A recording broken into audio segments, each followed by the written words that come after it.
अस्सलाम वालेकुम, this is doctor Abiya Arshad. मैं आप लोगों से डिस्कस करूंगी कि अगर तो आप लोगों का काफ़ी देर से बैक पेन आ रहा है या शाटिका आ रहा है। शाटिका एक ऐसी कंडीशन होती है जिसमें बैक से जो होता है ना वो लेग में पेन जा रहा होता है।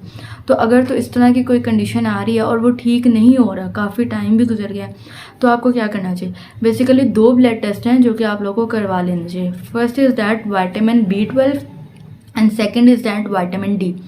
विटामिन B12 जो होता है ना, अगर आपका कम है तो वो क्या करता है, नर्व की कंप्रेशन कर देता है, जिसकी वजह से उस पर दबाव आता है आपके नर्व पे और आपके हाथों में और आपके जो है टांगों में। इसी तरह से क्या होता है, टिंगलिंग और बर्निंग सेंसेशन आते हैं, जिसको हम सुइयां चुभना भी कहते हैं, या जो है वो नमनस, इस तरह की कंडीशन जो होती है ना वो आ जाती है।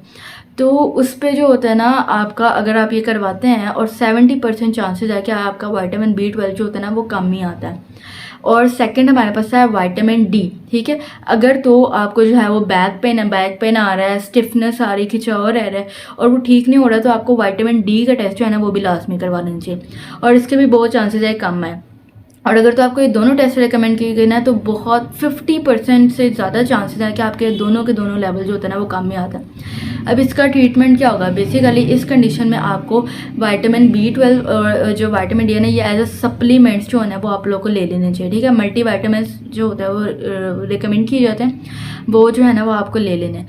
उसके बाद ये है कि अगर ये दोनों टेस्ट ठीक है ना, फिर क्या करना है, फिर एक ऑस्टियोप्रोसिस का टेस्ट होता है, डेक्सा स्कैन करवाया जाता है, वो आपने करवा लेना है। उसमें भी आपके बोन्स जो होते हैं ना वो बहुत ज़्यादा वीक होना शुरू हो जाती हैं, ब्रिटलनेस की तरफ जो होते हैं ना वो जाना शुरू हो जाती हैं, तो फ्रैक्चर के चांसेस भी ज़्यादा होते हैं।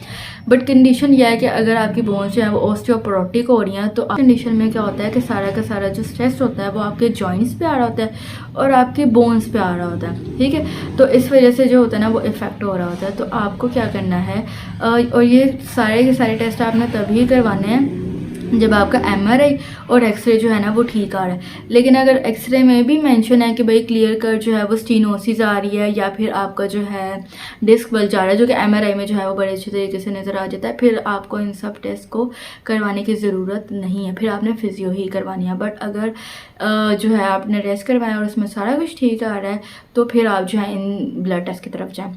एंड मैं उम्मीद करती हूँ कि आपको ये वीडियो अच्छी लगी होगी, एंड आप चैनल को सब्सक्राइब कर सकते हैं ताकि आप न्यू आने वाली वीडियो से जो है ना वो अवेयर हैं, and share with your friends, and I hope it will be helpful for you. Thank you so much.